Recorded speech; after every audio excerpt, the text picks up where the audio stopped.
Hey everybody, this is John and Rachel, and as you know, every Saturday or Sunday morning, we're doing stuff somewhere in Pittsburgh, recording our podcast. This is behind the scenes of this week's podcast from the Pittsburgh Zoo, right? So we have some musicians, as you know, we always start up the show with that. Remember, of course, you can hear the edited version of this on the Odyssey app on Monday and on YaJagoff.com on Tuesday.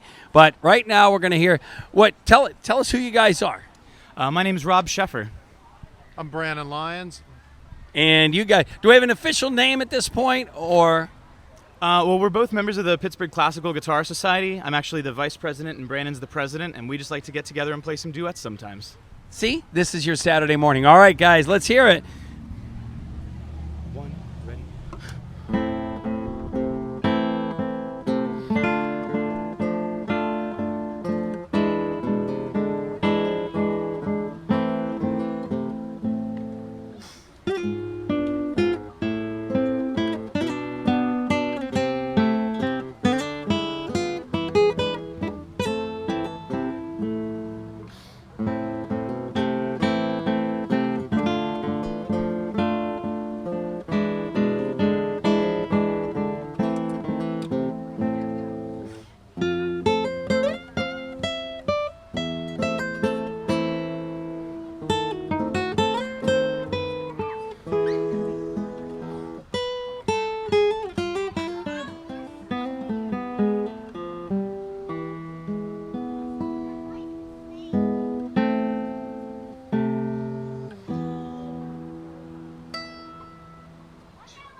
How about that? All right. So now we're going to get in place. Thanks, guys. We're going to be talking to them about this and some other cool guitar information, but we're going to get in place right now, and you guys can head over into the shade because it's only 65 here today as far as yes, exactly. And we will get ready to do the podcast. Cool. Ready? All right, so we got settled here. And again, we're at the zoo, and so you're watching behind the scenes of the Facebook Live here on Saturday morning. And Rach, this is how we start the podcast. We're excited because they're getting used to watching us on Facebook Lives and all the bloopers that happen, like we trip over wires and have 2-hour podcasts because the heat brings out the conversation in us. But we're super excited to be at the zoo. You can catch the audio version of this on YaJagoff.com on Tuesday. But also, if you have the Odyssey app, you get it a day early on Monday, thanks to KDKA. And we are about to start the YaJagoff podcast. If John gives me the nod that it's okay. Yep. We good? We start with an ad every week.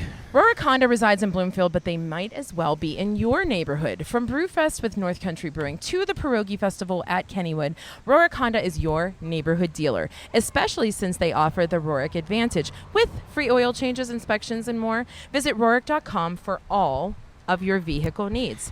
And now we start the YaJagoff podcast this week from the Pittsburgh Zoo.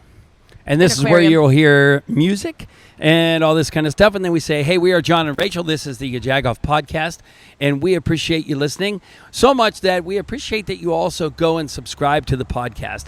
And if you're on iTunes, so you can get it anywhere. You can get it on the Odyssey app. You can get it wherever you get your podcast. But if you're on iTunes, we would appreciate if you leave a nice comment. Nice comments, no bad ones. Right. That's the point. Right. So now we write a blog every week, and we always talk about what was on the blog. John, but we have so much going prompt on. you. We have so much going on that we let's just pass over that, right? Because there's so much going on. No, because they were too important. We talked about the people at the It's a Steeler different week. game. Ah, gotcha. Right. So It's a different week, so Yeah. never mind. I didn't know why he was blowing past the blog. so we again, we appreciate you Just go share read the the blog. podcast. There we go. Right. Go read the blog. But we also appreciate that you listen to every Friday at 10:55 or 11:55 if our schedules get crazy. We are on a list on Star 100.7 with the Jagoff of the week. Yeah, and it's really cool because she has this point now where she's like, who was the Jagoff of the week? And what's crazy is we've had a lot of good headlines to kind of choose from. So Exactly. check that out with Alyssa. She's great. And listen to her on weekday mornings. But Kelly, And then Kelly is every day for what we call the DDOH. Daily Dose of Happiness with Kel on Air. And that's super cool because that's every day with your drive home, 4:55, again on 100.7 Star. cool. All right, so we have a bunch of guests here today. We do. So we have unique music. We have a unique music act, as you saw on the opening of the Facebook page. So let's talk about that a little bit. But we have Rachel Carlson. You might remember her from her social media past, right? And if you don't, you're a Jagoff, right? And then we also have guests from the zoo. First of all, thanks to Ian who put this all together, right? Listen, we felt like we were fast friends with Ian. He has a radio background, and he just picked up He has a radio voice, too, as we found out when we got here. Yes, he just picked up on our vibe immediately. He made it happen. We're in the middle of Kids Kingdom. I haven't been here in a lot of years because my kids are a little bit older, but walking through just brings back so many memories of why you need to bring your kids to the zoo. And not just kids. There's not just kids here. That's the best part about it. Like, there's families, but there's also what looks like first dates and groups of people who were right. Like that was me. That was your first date. That was our Oh first my date god! with me and my husband. So before we get to Rachel, who else do we have on? Who else do we have on the podcast? Tease it up. We have a gentleman that Tracy found through the Butler Eagle who is going to talk to us about how he hand makes guitars. And there's a little something between him and the gentleman that we heard at the beginning of the podcast for music. So we'll tease it up because we want to hear from him to understand exactly what's going on there. As well as Rachel, as well as two curators, one of which is super, super famous. Even Sally Wiggin just walked by and said, you might want to ask Henry a question about the alligator who was loose. Is that right? I'm not going to forget that. Okay. Yeah. So we have two curators for the mammals and the reptiles, and we get to talk to them today. Right. Now we get any better. Now we get to catch up with Rachel Carlson. Rachel, where have you been? It's been years since you've been on the YaJagoff podcast, so give us the fast forward of the Rachel Carlson life in the last few years, 2 years. Lord. Well, I don't know if you have heard. Yins have heard. But there was a pandemic. Yes. Oh. Sorry to inform you guys. Yeah. It was insane. I have 2 young children. I had another kid. Yes. I pushed out another. It was a miracle. And then the pandemic happened, so things screeched to a halt. It changed motherhood for every mother. Is that right? Because we were all forced to be with our kids nonstop and either experience the beauty or be super annoyed. You know, and I kept saying, who has it worse? I really don't know. Yes. Because the young kids, I don't know how I have hair on my head anymore. I was pulling out my hair, trying to entertain them. They are 4 and 20 months now. And then I'm thinking of people with teenagers, and I think of myself as a teenager and how much fun I had. And then it killed me to think about their senior years, their junior years, middle school they could skip. Middle schoolers, you're lucky. My gosh. Like, thank God. Right?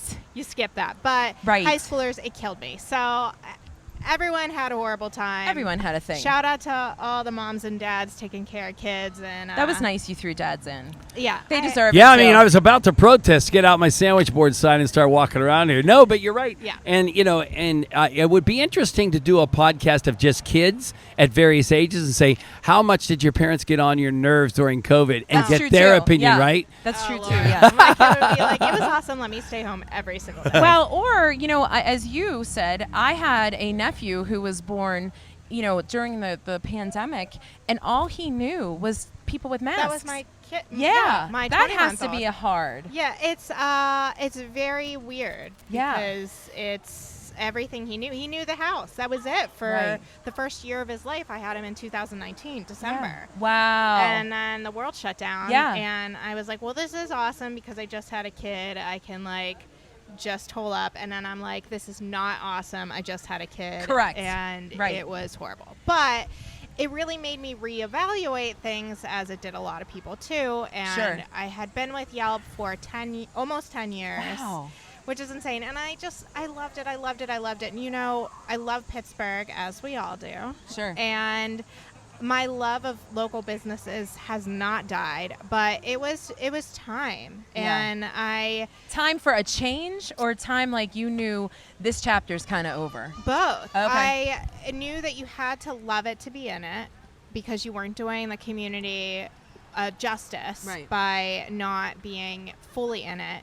And I was the Yelp girl, I was Rachel Carlson of Yelp. Nobody even knew your last name, almost, Carson. Rachel from Yelp. Yeah. Well, John said that on the way here. Everybody called you Carson, right? Because of the Rachel Carson Bridge. Yeah, right. It's all me. I am not as smart as an environmentalist, and I have to know that because my name is so close to her. Right. But I had to just reevaluate everything and realize that I needed a new identity. And what was my identity? I just had a kid. I was coming to a close on the Yelp chapter, and I really needed something to change. And so what went into that decision? So you kind of realized that you're thinking, is this postpartum? Is it COVID? Yeah. Is it what? And so you and your husband, I'm sure, kind of had this discussion, right?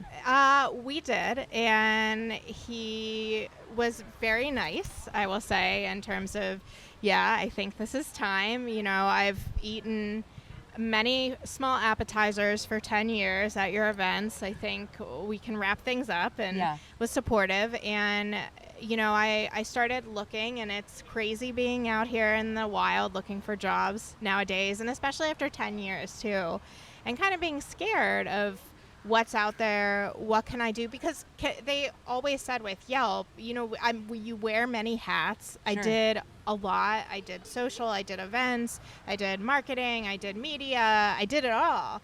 And did I want to kind of, I don't want to say settle down, but just do something totally different. Okay. And so I am doing something totally different in my field. I know. That was his drum roll, in case you didn't know.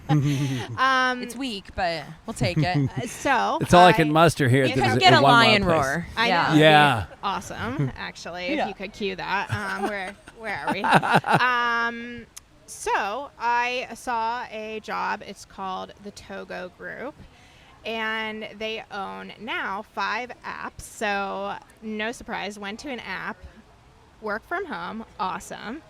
And it's a great company where you get to explore the outdoors, you get to road trip, and the shocker for me, RV life. Oh my God, we were literally just talking about that on the way here. Oh my God. gosh. So yeah, what I'm a change. quitting YaJagoff today, and I'm going to be RV Rach alongside. I'll be the sidecar to Rachel Carlson. I was thinking, my pitch on air right now to not pressure you would be road trip tip from Rachel. Oh my God! I mean, Yeah. Done and done. I'm in. Done and done. So the largest app is called Road Trippers, and it is an app which is awesome. It maps out all these different quirky trips across America. That's so cool. And everyone Tracy's needs them because- leaning up to the table right now to listen because we literally were just talking about this. So Yeah. what I love is that I know about the Troll Museum in Ohio. I know about the Satanic Museum over in Massachusetts. I know. So do I. I hate to admit to that, but yeah, it's only because we were in New Hampshire looking for things to do on a rainy day, and it was an 18-minute trip. And that's the thing that I love is that you can map out these trips. So cool. If you hop on Road Trippers, you can map out a trip and just stop at these quirky spots along the way, and we're best at doing detours. So are there places in Pittsburgh that are also on there? Yes. Okay. You know what's funny is the day that I interviewed, it was meant to be. The day that I interviewed, they posted on social media, which is what I do. I run the social media channels, about Bicycle Heaven. No way. And I got on my interview and I said, I think this is meant to be because Bicycle Heaven was featured today, and it's That the is coolest. so good to know. Yeah. Yeah. And that is a hidden gem, 100%. Such a Wow. hidden gem. Yeah. So they've written Wow. about that. They've written about the Warhol Museum. And I'm really anxious to sneak a little Pittsburgh in. I'm so biased. Sure. I've been very cautious because it's people following from all over the country. Sure. But how can you not throw some of I those Pittsburgh, know. like here, I'm ready. Like Oh the my lanterns, God, this the is- Asian lantern Oh that my they're gosh, this having is Yeah, right. here. And what Gorgeous. is the app again that we just talked It's about called there? Road Trippers. Yeah. And then the other one is called ToGo RV. So it helps you map out, again, which I think is genius, for novice RVers, for first timers, because a lot of people are renting RVs now, which is the hot Yes. Tracy, thing. they Right. rent RVs. Just FYI. So we don't rent yet. Oh. but Big we Kev's going to be do out there.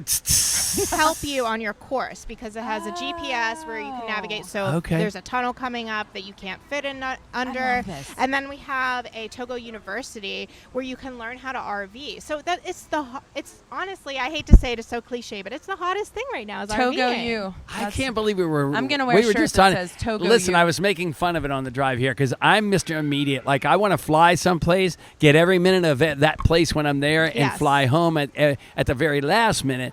The RV thing, and I'm not a camper. Like Hampton Inn is camping for me, right? And I feel you because I was talking to a coworker and I said, I'm a city girl. I love the city. But even in the sense of camping, there's campgrounds outside of cities we did a feature on.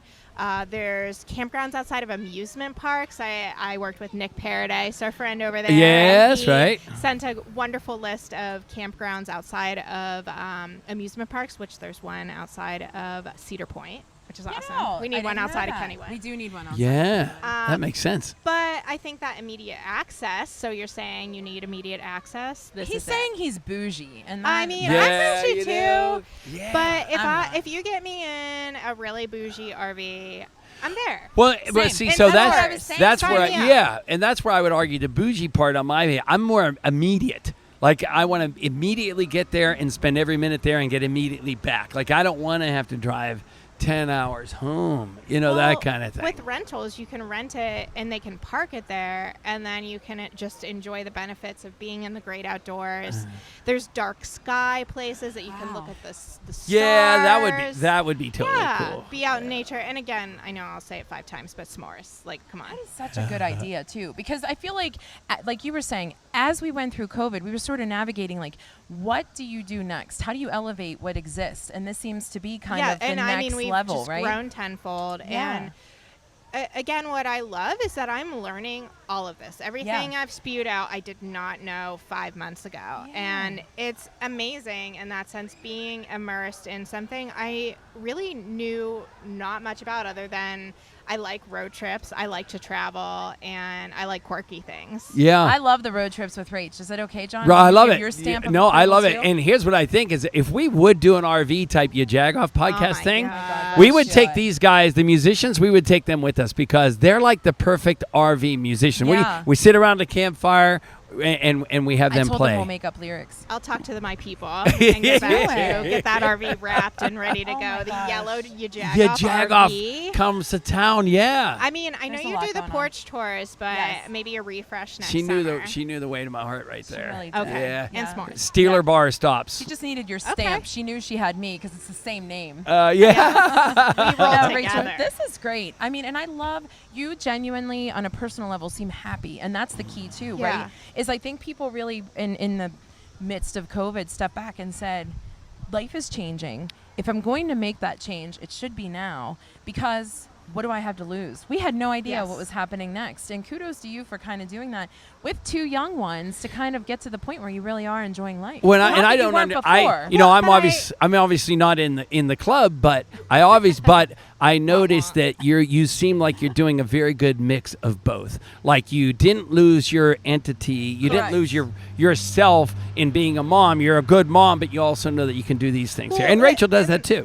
You were on my wavelength, because that's exactly what I was thinking when you were talking, Rachel, is that I needed a change for myself. And I've always said this before I had kids, before when I was nervous about having kids. I'm going to be Rachel, who is a working professional, who's a friend, who's a daughter, who's a mom, who's a wife, who's I don't want to be everything, because that's a lot of pressure, but I want to be an individual who does all these things. And so that's what is self-satisfying And to good me. for you, because I had this conversation with Katie Love as well, before she was leaving to be the extraordinary social media person that she is.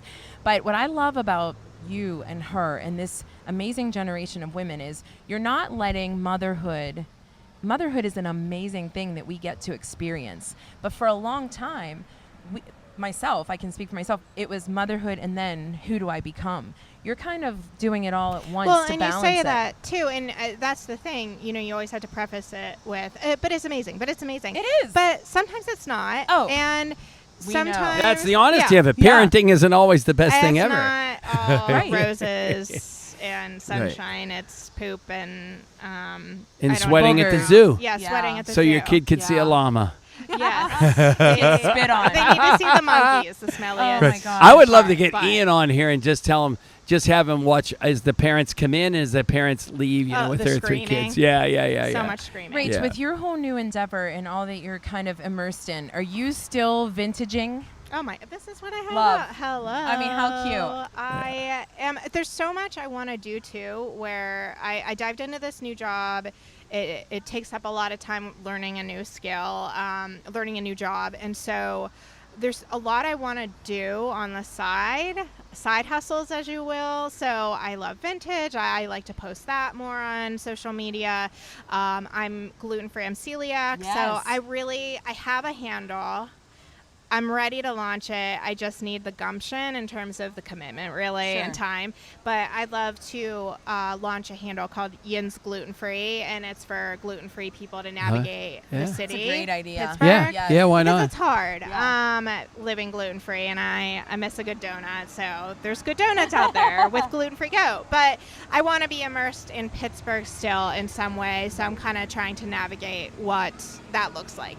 Good for you. That's awesome. Where does everybody follow you so that they can find out about kittens and kids and clothes and all that good stuff? I try and do a good mix. You do. So, You do. yeah, All it's those not cubs. all the adorable children's faces, because when they scream, and that's what I have to say to myself, Yes. at least they're cute. At least Yeah. they're cute. At Yes. least they're cute. Right. I am at, and they move off Most to college. days.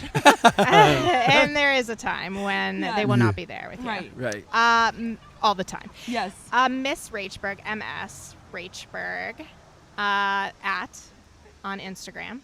And then I am running the social media channels for Road Trippers and ToGo RV. So you will comment, and I will be the one commenting back. I know you said We totally earlier, will. all We're gonna nice get on there. comments. Yes. All nice comments. Yes, Nice. right. Yes. We're gonna get on there and tease you. Oh yeah, we will definitely add that because you need to follow this. For however many people from Pittsburgh are constantly traveling. I mean, this is the ideal. I just don't know why you wouldn't And just wanna follow. regionally too. Yeah. Yeah. I was talking to Kelly, our friend Kelly at Star, and sneaking my way into her life again. And I said, even just regionally, there's so many cool spots to For sure. travel to that I want to talk about. Yeah, I love it.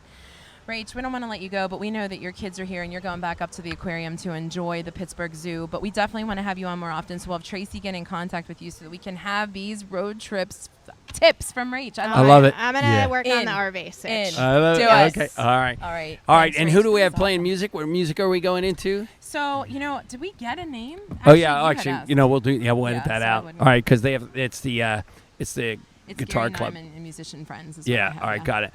All right. Cool. All right. So coming up next, we're going to talk to Oh, we get to talk to some curators here Pittsburgh at the Pittsburgh famous Zoo. people. Cool. Perfect. Thanks, Rach. That was awesome. Thank you, That was great. That Here, was can I great. get a pic? How exciting. Should I come around? Or? Yeah. Do we want to do a selfie Yeah. or do we we need can do a selfie? I feel like I'm bad at this. This gentleman, you're next, sir. We're ready. I'm sorry. Oh, I'm like, where are you? Get it. Okay. Cool. Thank All right. you. Thank you. You're the best. Good to see you. All right. to Come on mop up over. the sweat, Do you want? mop We up have the sweat. wipes. We can Hi. wipe. Oh, on the you're microphone. fine. Rachel, do you mind if I get a quick video with you? No, we're each. We're good. Yeah. Yeah, we'll be super quick. Is that cool? Do you need a wipe, Henry? I don't really need one. Yeah. I mean, I work with animals. Hey, you're referring to us. I mean, Were you seriously, making a comparison, Henry? I think if they took my blood, they'd probably find the cure for COVID because Oh my gosh. That's All funny. The stuff you do. All right, this is your mic. all these years. All right. I'm super excited because, as admitted, I have not always been an animal person, but the older I'm getting, I'm breaking, John. There's just things about animals that I'm more curious about. It's a nurturing thing. And where better to learn about so many different animals than at the Pittsburgh Zoo and with Henry. I Right. mean, everyone knows him. It's like Cher or, Elton. That's because they can't it's Henry. pronounce my last name. I don't know about that. But in the person that would make someone feel more comfortable as it starts to rain, more comfortable about the pets and animals is Henry. For sure. Right? Yeah. Do you want to move in? Yeah. Do you want to move this in here? Let's move. All right. course We're it's gonna have to rain. kind of move together because I don't know. You got to get a hat like this. Yeah, Keep it right. dry and- I mean, do you want to just cover that? I'm fine. Yeah, we'll You just don't- cover that. Okay. Yeah, we'll cover that until we see what happens with the guitars. Right? We make our way. Okay. All right, cool. Chat it So behind the scenes, see, this is it. It's starting to rain. Gonna cover that So we could just put the bag over that, my laptop bag. So Henry, welcome to the YaJagoff Podcast. Thank you. I've been called Jagoff.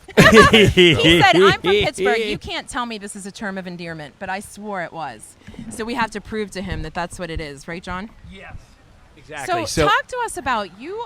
You've sort of been here the longest. Is that true? Second longest, yeah. Okay. But longest animal curator. So I'll hit 41 years next month. oh Oh wow. my God. You guys That's still wanna crazy. Sit out in the rain? Yeah. I say we move. Do we? Yeah, I think we're gonna move. All right. Worst, kids. Facebook Live. Get ready. All right. So we'll do. We'll, Okay, wait. okay. So we'll have to have someone hold that and take 4 corners of this. I gotcha. Put it right in there. Whatever. Ready? Can we put our table in there, please? Yep. Sorry, guys. All right, ready? Go to the. No. Take it in there. The day. All right, got it. Keep going, guys. Keep going. Yep. All right. Cool. What'd you say? Thank you. Hey, Ken. Ken. Still running? There's lights here. Addie, if I talk like this, does it go up to yellow? Yellow, yellow, yellow? Cool. Reality. Thank you for helping. Thank you, guys. As long as. Yeah, 1, 2, 3. All right, cool. We good? This is the first.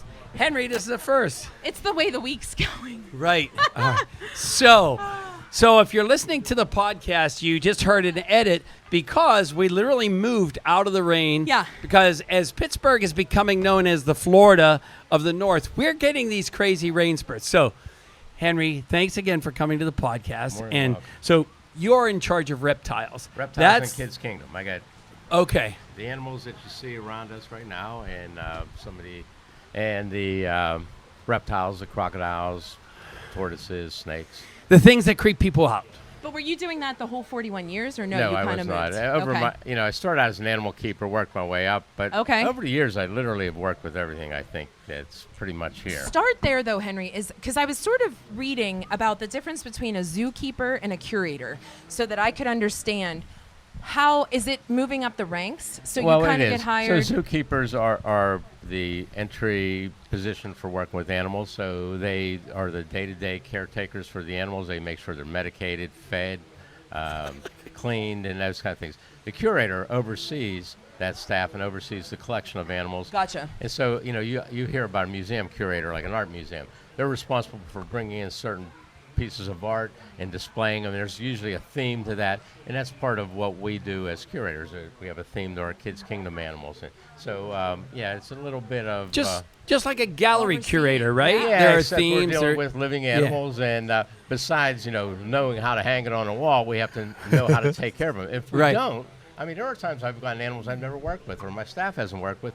We will go to other zoos and train with another zoo, perhaps for a week or two, so we know how to take care of them. We don't just bring the animals here and say, whoa, how do we do this? So we're going to tease the fact that Sally Wiggin prepped Rachel with a Did you hear question. me say that? But we're Sally not, stopped by and we're not said, going to ask okay. this question yet, so we're going to tease that as being our closer. But so, most people, unfortunately, at this point, through COVID, think of a zookeeper as, who's our guy? Tiger King guy, right? Yeah. Who's Joe Exotic. I couldn't even watch that show. I'm sure you're like a musician who watches like AGT or something like that. You Yeah. you And want it's a people, shame, right? right? Yeah. I couldn't watch it. I watched the first episode, and that's all I could do. Yeah. He brought a bad name. He's not.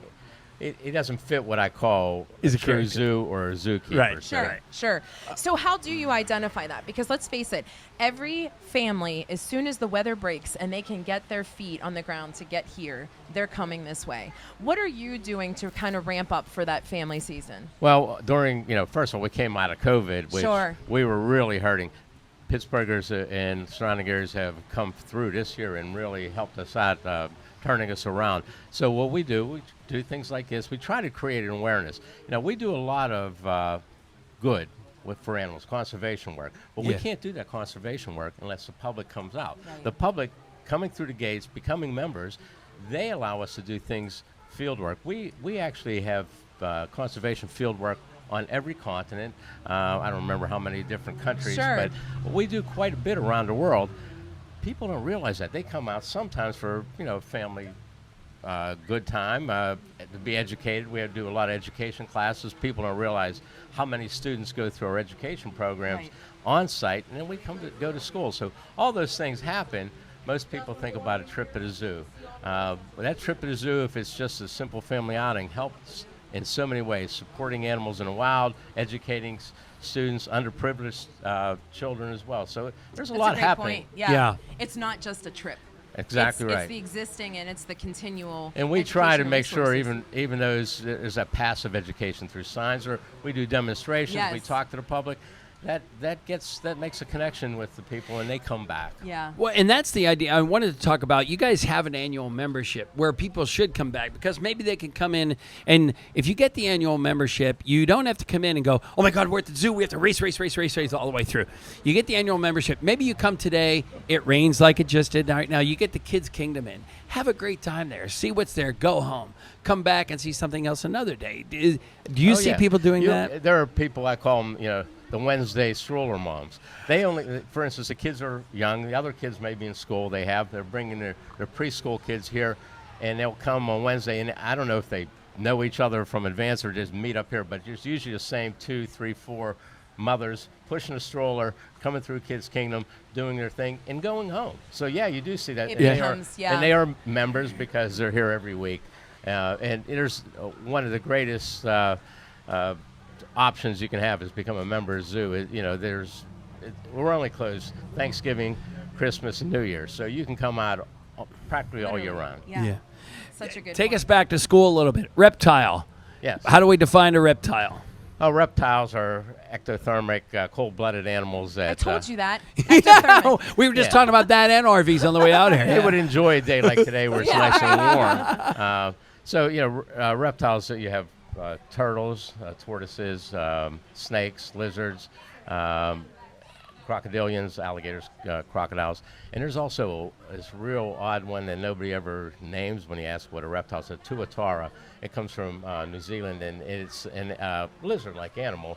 But for whatever reason, scientists classify it outside the lizard family because of some anatomical differences. So it's an unusual animal. Interesting. There's only a few of them, a handful of them that I know of in the United States. But we have one here? We do not have them Okay. here. No. Okay. And you were just about to answer I think you just answered my next question, but what's the most, when normal people like us show up, they say, oh, so and such is a reptile. It's a reptile. What is there typically a confusion where somebody thinks something's a would not reptile? know. Yeah. No, I think a lot of people, and you'd be surprised how many kids in particular know a lot about reptiles. And some of the shows like Animal Planet have on, I think, educate them. They stump me at times. I'm not kidding. They see things on there, and it'll be true. They'll ask me a question. I'm thinking, I'm trying to give them You're an like, where answer. did you get and that? then all of a sudden they spurt it out. They Yeah. know it, and I'm stumped. You're So- like, I hate the internet No, right I now. don't hate it. I love the fact that there are people inquisitive. getting educated. Yeah. Because that means that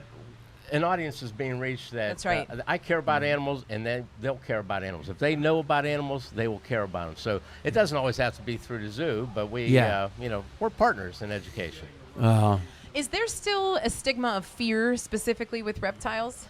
Well, there is, and you'll see a lot of women who will get like within about 5 feet and tell you that they're a little squeamish or whatever. yeah. But here's what I'm going to tell you: more men are afraid of snakes specifically. I agree. And you'll see them.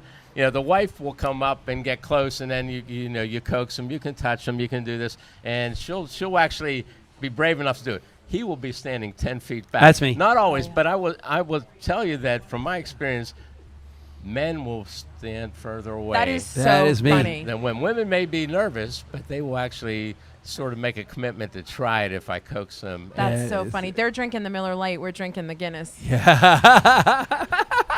Right. Just saying. Right. Just Right. saying. Dinosaurs were reptiles, right? Well, they Oh, reclassified them. One of the what they're telling us now, birds are more closely related to dinosaurs, Oh, and okay. they're claiming. And I'm not the scientist in this. Sure. This Yeah. part. They're claiming that chicken is the closest relative to the Tyrannosaurus Rex. I have a whole Tyrannosaurus Rex Who would think relative. that? I got lots of chickens, but you look at some of the. There are some things like between an alligator, a crocodile, and a chicken. You look at them; their feet are very similar. They both nest. They both are maternal. There are some very close things that both of them have. The big difference is one's cold-blooded, one's warm-blooded, and so there is a difference between them. But perhaps they are more closely related to birds than they are, and that's what I scientists guess, are saying. yeah. They Wow. are seeing fossils That's interesting. with feathers on them. They are finding more and more evidence that they're related to birds. Maybe not all dinosaurs were, but they are finding, yes, they are. This is great. This is great. All right, so coolest thing when the kids come, you talked about that a little bit, the parents come, but What's the approach? yeah, what? You see kind of kids, they're a little skittish. They're interested. There's an inquisitive thought, but it's kind of like, I don't know what to say. What do you do? When I see somebody in front of a Komodo dragon, they seem interested, but they're not going to ask me. I'm standing close by. I just interject myself in the conversation. Yeah. I'll just say, hey, did you know this? And then it starts a conversation, and the kids open up and will ask questions, and that's where I find out they know way more Yeah, than right. sometimes I do about things. But, approaching them, that makes for a memorable experience at the zoo. You can go through the zoo, and you can look at the animals, you can, read the signs, learn, but that one-on-one or some human interaction with somebody from the public, it doesn't have to be kids, it can be adults as well. They remember that, and that is something they'll talk about when they leave here, and those young kids will be supporters of the zoo as they get older because they had a great experience and they had that real conversation. So on a typical day, what are you doing? Are you? Wow, you sound you're- like my staff. Yeah. They ask that every day. You're sort of orchestrating it all. Then do you try, like a chef in a restaurant, do you try to get out and mill around folks and see? Yeah, we kind of help do. educate. Sometimes we're responsible for tours. So our day always starts with a staff meeting. Mm-hmm. We may have some vet procedures. We may have whatever is going on. Talked about this morning is going on. So everybody, there's an awareness, and I try to convey anything throughout the zoo that may be happening that day. But specifically, we focus on within our area. I'll sometimes help if we're short-staffed. I may help feed sea lions, or I may help with the venomous snakes if we're short-staffed. And I take it upon myself as much as possible to engage guests when I can. Yeah. But we do wild encounters. You can come to red pandas, and There's a separate fee for that, but you can have a half hour with the red pandas, and sometimes I will be leading, doing those wild encounters, and I'll talk about the animals. They get to feed them, they get to pet them, they get a picture, they get their pictures taken with them, Full and experience. people leave just gasped by the whole experience. So, and that sometimes is more rewarding to me than probably to them, because I enjoy seeing the smiles on the kids' faces and the leaving with, I try to give them some education about the animals, and I feel good about that. So there's a reward to it. Not just, this isn't all about a paycheck. None of us got in this field for the money, because we don't get paid a lot, but our benefits come from doing something we love. I love it. You could tell. This is Go so ahead, great. ask the Sally question, because then we have the question. No, of I the don't day. know it. You know it. So Sally was saying that, she kind of looked over at you and said, he's been here forever. He knows everything that's going on. And you were even consulted on the lost alligator. Is that true? Oh, I do get called, and You're like the Cyril Wecht of the zoo. I think of that sometimes, because we both wear a hat, and it's probably because we're getting thinning hair. I with the years here and familiarity, I grew up in Lawrenceville, and I'm 3 miles down the road and I wanted to work with animals. High school counselors couldn't tell me how to do that. I almost gave up on it. I taught 3 years in the city schools, but I finally got a job at the zoo, and it fit me like a glove. But what makes me feel good is when I go down to Lawrenceville, I still got friends down there, go to a bar. People say, "Hey, there's Henry the zoo guy," and they usually, not always, but sometimes I get a free beer out of it. There you go. Hey, we're all about So free if beers. you're listening, I'd like free beer. There you go. Henry the zoo guy, that is so funny. Oh my God. Well, we have to, let you get back, and we have to talk to Ken, who's going to talk to us about mammals, but we have a question of the day that we have to ask everybody. Okay. If you could have your own zoo, the Henry Zoo, what would it be full of? Bullshit. No, I'm just. Edit. Hey, well, It's like press release now. you have favorite animals, and over the years they're usually the individual animals. I guess if some of these animals have long gone. I've had favorite orangutans, favorite sea lions. It's kind of favorite hard red to choose, panda, right? Komodo dragon. If I could have all of those favorite animals in my zoo, because you have a relationship, favorite giraffes, elephants. There are certain animals that You just relate to. Because of their personalities. Just like you had a pet dog or something, cat at home, Yeah. you have that relationship. You can develop that with certain animals, and those are the ones I would like to have in my zoo. I love it. Great question. This has been so awesome to have you on. We appreciate you guys hosting us. And God, are we right now thankful that we did not stay outside the shelter? Henry was smart. Right. That's how we know he's been He's around. like- He's like, get out of the rain. The hat doesn't let me get wet. So you need to get one of these hats. We do. Thank you so much, Henry. Thanks We're for going to having me switch on. out. It's like a tag team thing. So Ken has to in come in Ken. off the top rope and elbow you like a tag team All thing, like right. wrestling thing, right? Because in Pittsburgh, we love wrestling. It's all on you, Ken. Make us look good. So as Ken comes in here, Ken, you're in charge of mammals, and I have to think that you and Henry might be the two coolest grandpaps or uncles or something like that, because the things you can do for kids would be awesome.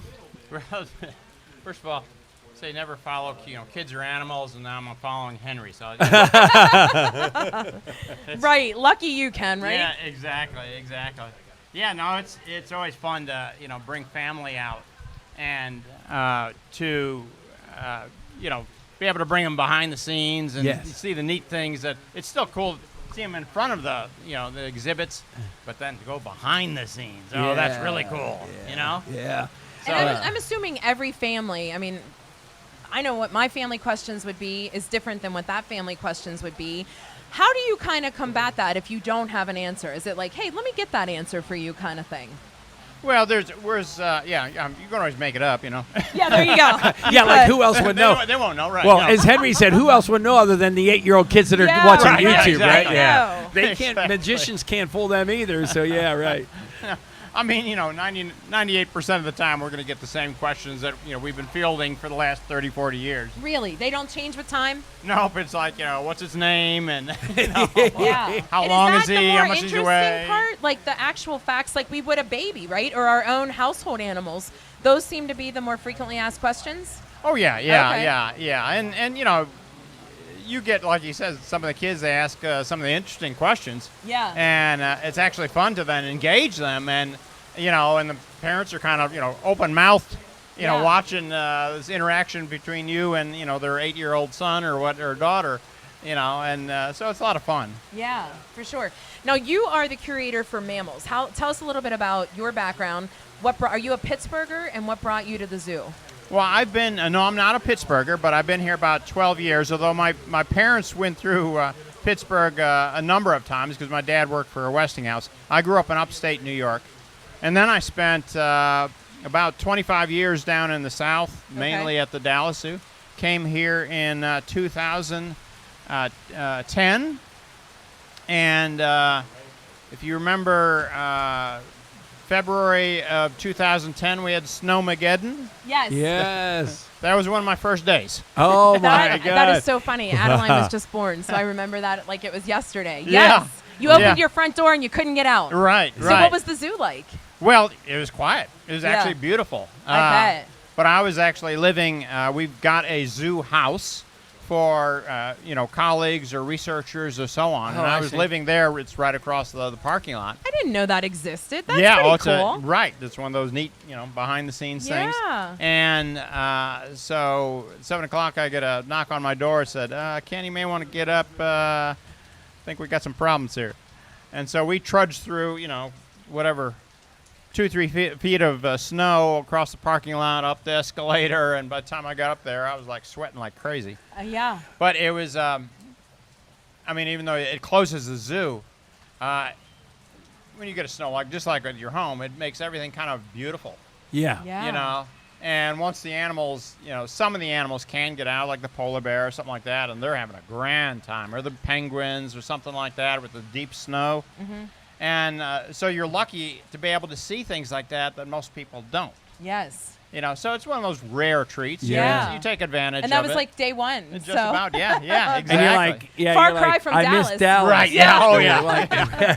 Wow. That's so yeah, funny. yeah. So we'll go to the same kind of questions that we asked Henry. Is that what are the confusing? What are the people? What mammals most confuse people like us? Like, oh, this is or you get involved at a party and they're going, this is a mammal. You go, oh no, it isn't. That kind of thing. What? Well, since we're talking, reptiles and mammals, there's a few of the mammals that people are confused on. For example, an armadillo.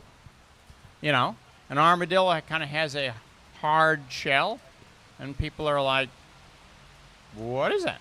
And it's a mammal. Yeah.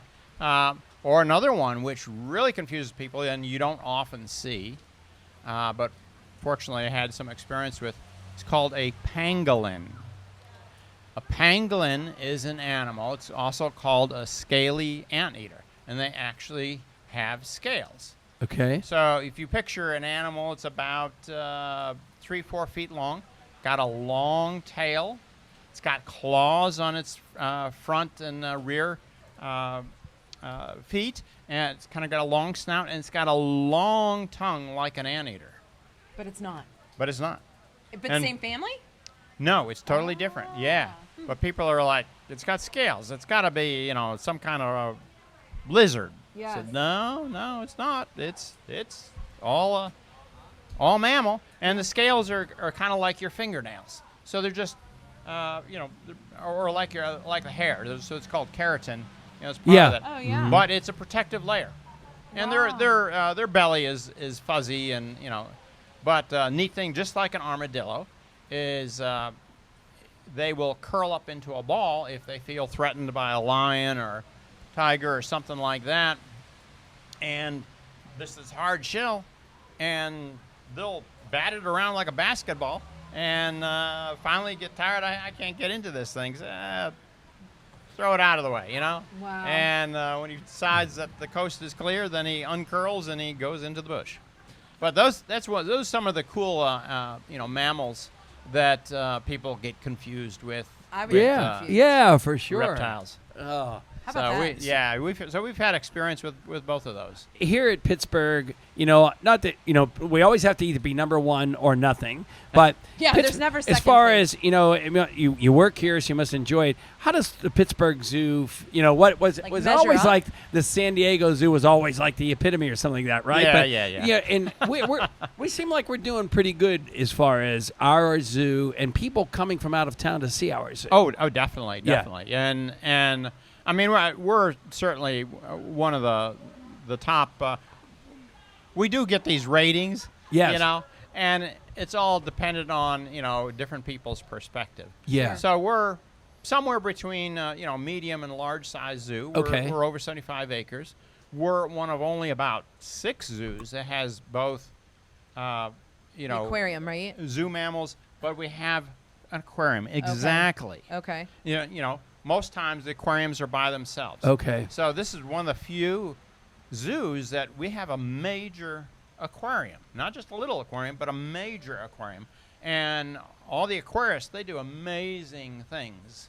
And just like Henry was talking about with in addition to all of our work with our animals at the zoo and aquarium, we do a lot of research and a lot of conservation for those species out in the wild. Or so for example, a while ago, people didn't know that the paddlefish is a very primitive looking fish that lives in the rivers of Pennsylvania, and they're becoming more and more endangered. And for a long time, we had a project out of the aquarium that was working with the Game Commission and Fish and Game Commission, and helping to do some research on paddlefish.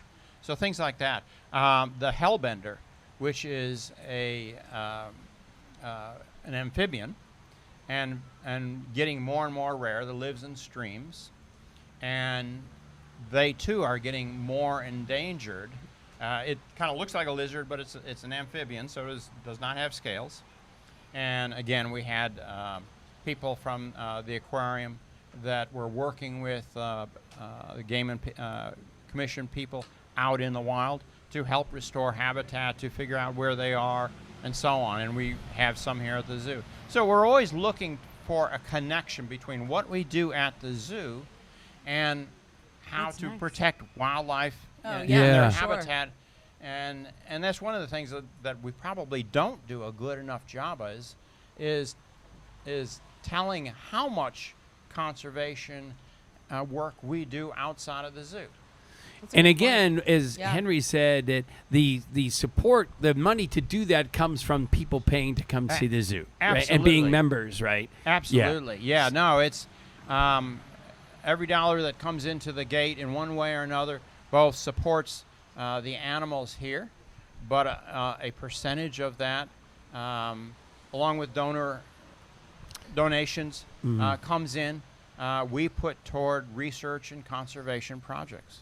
Yeah. So, the people of Pittsburgh have been great in supporting us and all the conservation projects. When we had the pandemic, we set up, because nobody was coming in. Yes. And that's how we take care of our animals. And so we put up, and on our website, we put up donations for food and donations for enrichment for our animals. And people did a wonderful job, and they would give us all kinds of special foods, and all kinds of enrichment toys, just out of their, money out of their pockets, that went straight to the animals. So we've had a great relationship with, this region for a long, long time. And listen, the holidays are coming, so the easiest thing I would assume to do is to go buy a group pass, right? Because how easy is that? Right. I've been doing that for my nieces and nephews for years, that it's like, what can they experience in our own city that they could do with their families year-round, well, mostly year-round, weather dependent. Right. And why not come to the zoo? If you can have a zoo pass, that doesn't get any Yeah, better. I mean, if your grandparents or aunts and uncles, so you have a younger family, why not get them? Yeah. No, I Ken, agree you with brought you more there. sunshine. Thank Ken, you. you About might be the time. first person to It's ever sit about in, like time. we had a fog machine during the podcast. We really did. It We literally really just, did. if you're watching the video, or if you're listening to the podcast, go watch the video from Saturday, because the fog machine kind of rolled right It in really past did. Ken and say, Ken, did anybody ever drop off a permane sandwich for the polar bears while you were at winter? No. Please say no, because I would be so John, embarrassed. he looked at you. He was like, Well, you know, like What sometimes is that? Yinzers, they have Yes, the hearts Yinzers. of gold, and you you just don't saw know. a question pop You up just that don't answers know. need to know. Before we ask you the question of the day, social media, definitely visit the website for Pittsburgh Zoo, but also at Pittsburgh Zoo, which is PGH Zoo, so that you can follow all the amazing things, see the great pictures, see the different exhibits, the curators, what they're doing day to day with all the animals here, as well as the Asian lights that we can't wait to see, right? Well, that's right. I wanted to mention. I knew Ewan would hit me up here. We've got a couple he was things. tapping And me. you come during the day. You see the animals. He's standing you with know, the back. Exactly, I know. But right now, for the next 2 months, we have what's called Asian lanterns. Yes. I keep saying lights. Sorry, and Asian you can lanterns, Come, yeah. at night, and there are all these 30-foot tall dragons, fish change color, yeah. peacocks. It is unbelievable, beautiful, and that's for the next 2 months. And then, after Thanksgiving, if some of the people might have seen last year a drive-through, our Christmas lights. Yes. And those Oh, were yes. really cool. And again, all of that helps the zoo, helps the zoo animals, helps conservation. So whether you come during the day or at night, please come. Well, and we walked through the zoo as we get ready for the question of the day. We walked through the zoo, and the lanterns look great in the day, No let alone doubt. at night. Yeah, I agree. All right, question of the day. And I feel like this is asking your favorite child. But if you could have a zoo full of whatever animals you could have, what would they be? I mean, would they be mammals? All mammals? Not necessarily, but Okay. but yeah, I mean, I'm a mammal guy. Yeah. But I also like reptiles. It's funny, over my career, which is extends over 40 some years. There's different times where I've gotten involved with different species, from little screech owls to big snakes to pangolins. Which, Yinzers, it is not slurring the name penguin. You're right. It's not like Dan It's Blythe's not- I mean either. penguin. Yeah, right. right. You know how they. Yeah. Right. No, that's an awesome answer. it. And thank you so much. Yeah, so much out there. There's that, so much to see. And like you said, this just keeps getting bigger and bigger and extending, and it's more reason to bring people. I mean, like we said, Rachel Carlson had her first date here. So it's everything from dates to families to just kind of meeting up with moms during the afternoon. Right. Doesn't get any better. Coming up, we're going to talk to Gary, who makes guitars.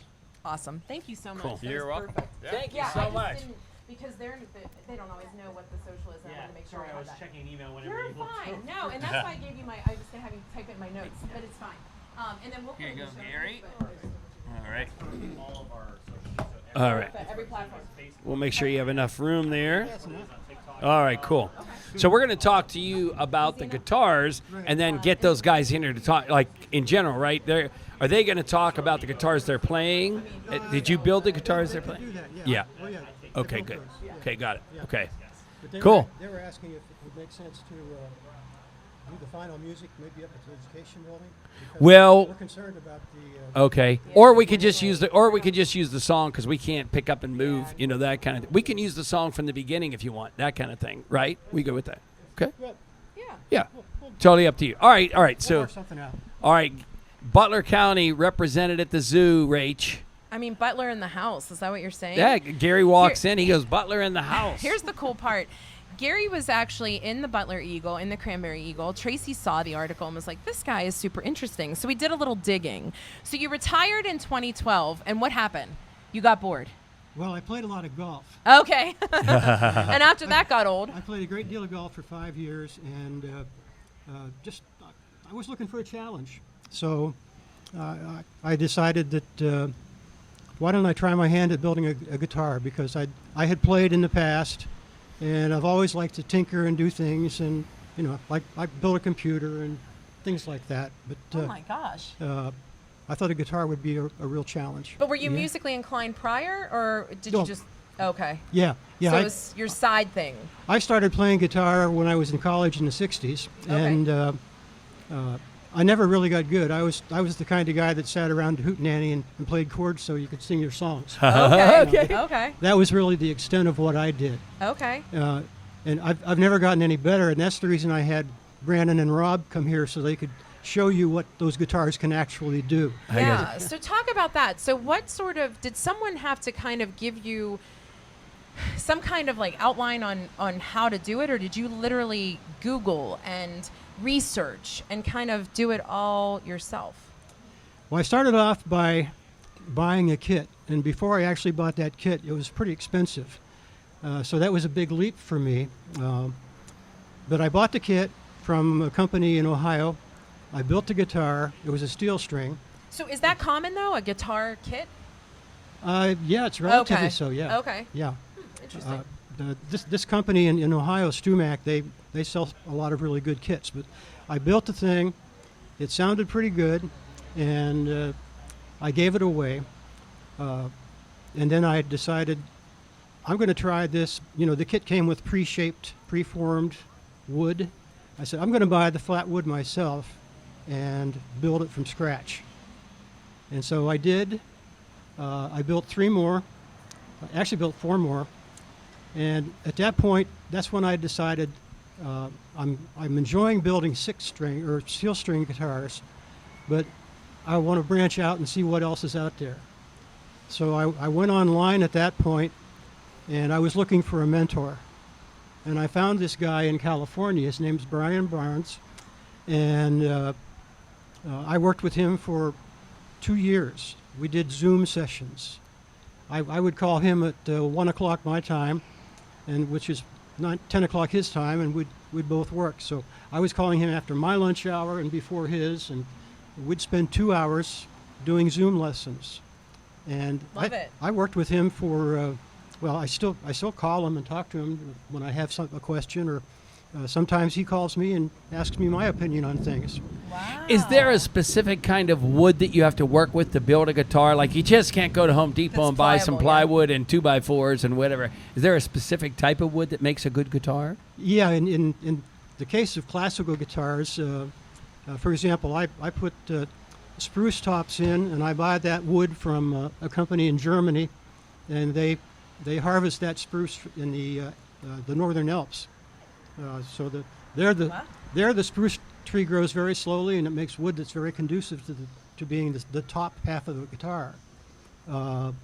Rosewood is commonly used for classical guitar sides and backs, and that's one of the most musical woods. All these woods, if you take a little piece of them and you drop them on concrete or something like that, they'll give you a ringing tone, Oh, really? a definite key. John's Wow, I dumb didn't question know of the that. day is, so the guitar is curved. Yeah. You know, do you somehow Shape it? shape that? Shape Or, I mean, it? you don't cut it out of a big piece of wood and curve it. You have to bend the wood somehow? How do you do that? Yeah, the wood that you bend typically for the sides, that's where the most curves are. You'll get that wood, and it'll be about 100 thousandths of an inch thick, which is a little bit less than an eighth. Okay. It needs to be thinned down even further than that. And typically what I learned from Brian Burns was that we make our sides that are laminated out of 3 pieces of wood. So you have the decorative outside, and you have the inside lam, and then you have the center lamination, which holds those 2 together.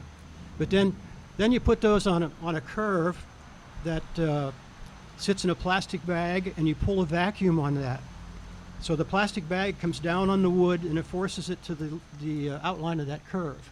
How about Rach, that was a good question, to be Yeah. honest with you. Yeah, that was good. Gary, don't look at me and say that. Oh, I'm I sorry. have better questions than he does. Let's hear him. Oh, he's throwing down shade. What? Well, if you would have read the script that I didn't print out, John plays a lot of air guitar, so he thinks if that's. Gary had a party.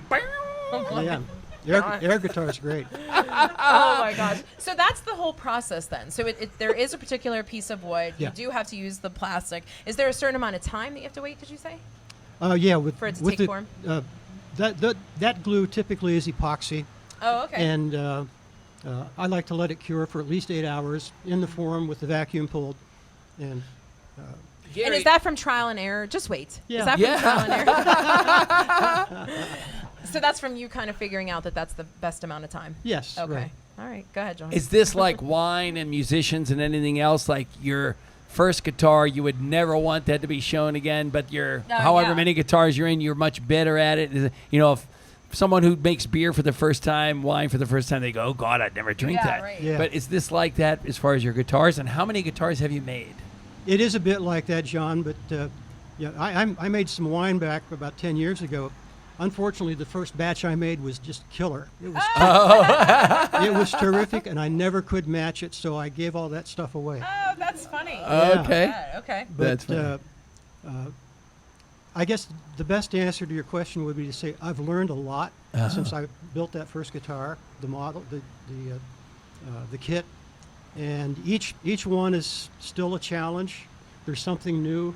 Sure. With each one, they have personalities, I say. When you build them for somebody, do they say, "I want this a little bigger, smaller"? Could you make the hole bigger, the hole smaller, anything like this?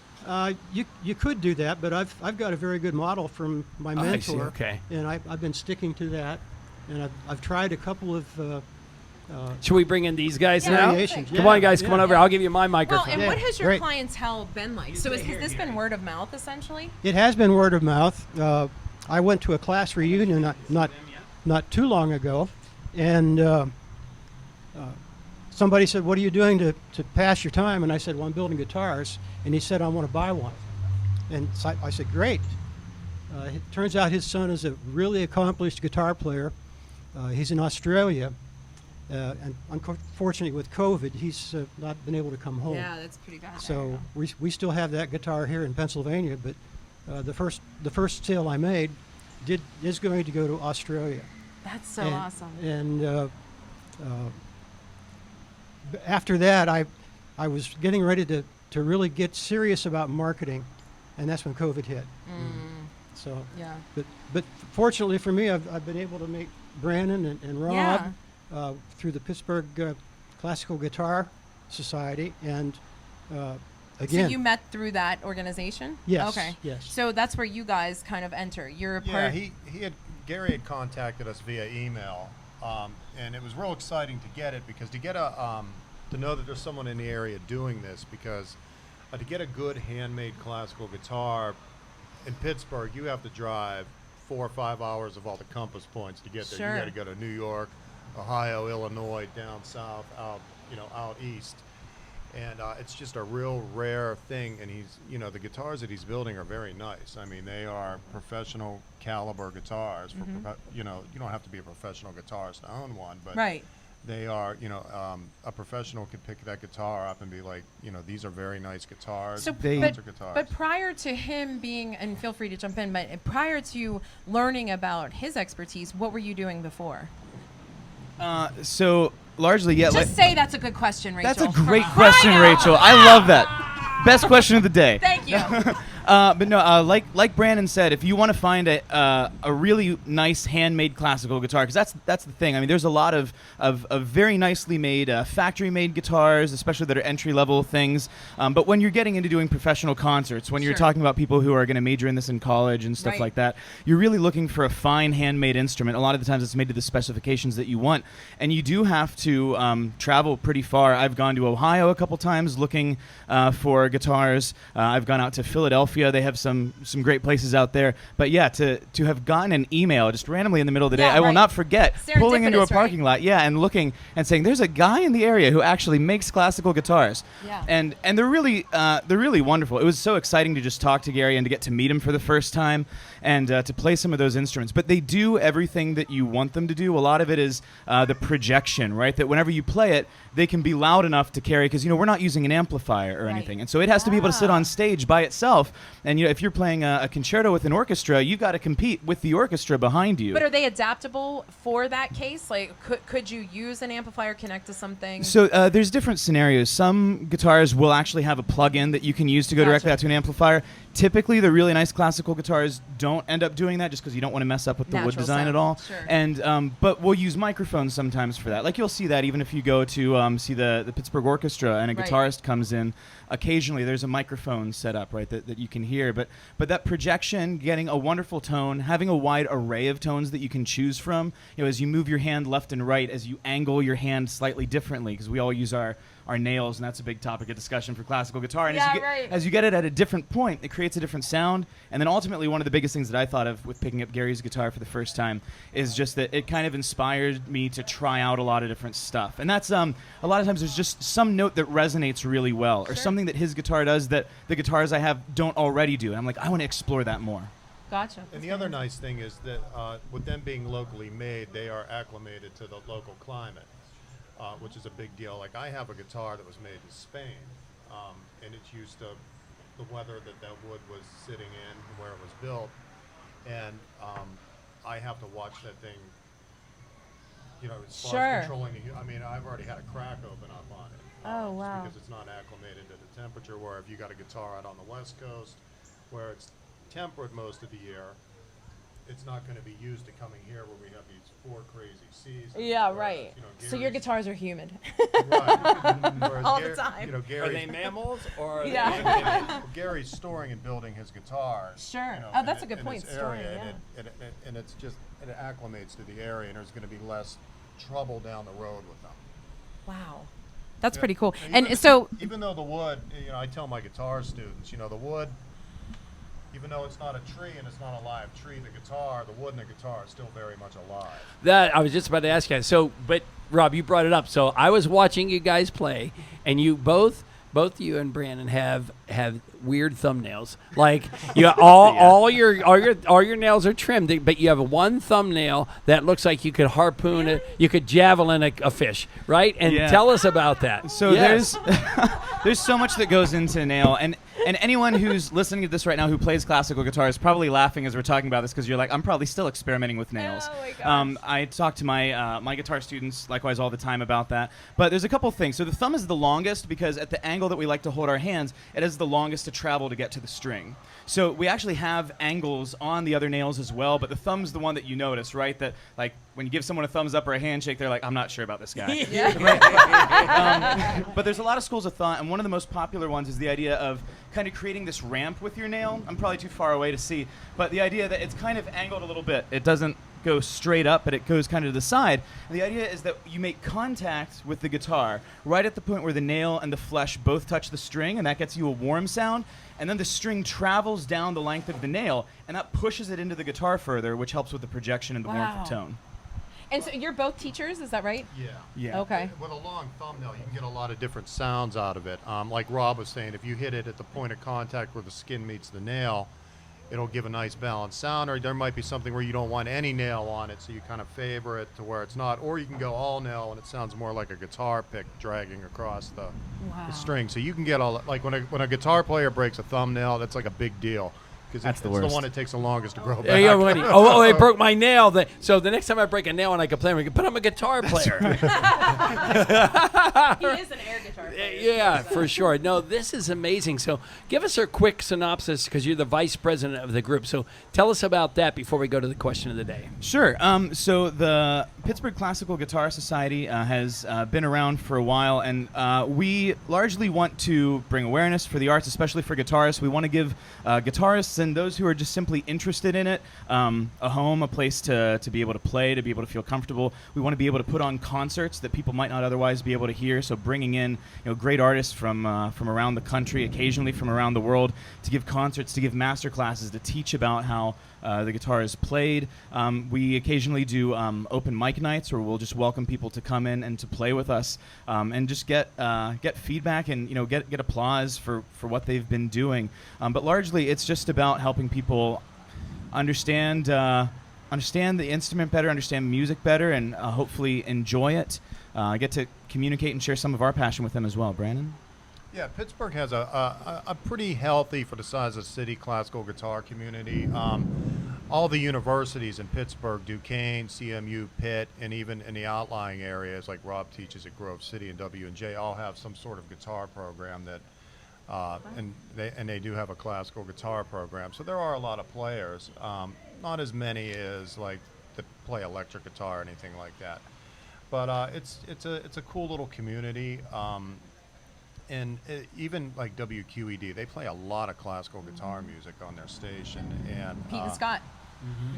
and it's just we're just trying to, right now we're we're trying to raise funds to get another concert season, which is just a lot of grant writing that Sure. happens. The last concert season that we had ended right before COVID hit, and it was pretty successful. We brought in 4 different guitar players, different venues around the city with a grant that we had, and they were well received. And we're back up on it again, trying to get that together again so we could have another season. It's always exciting. It's awesome.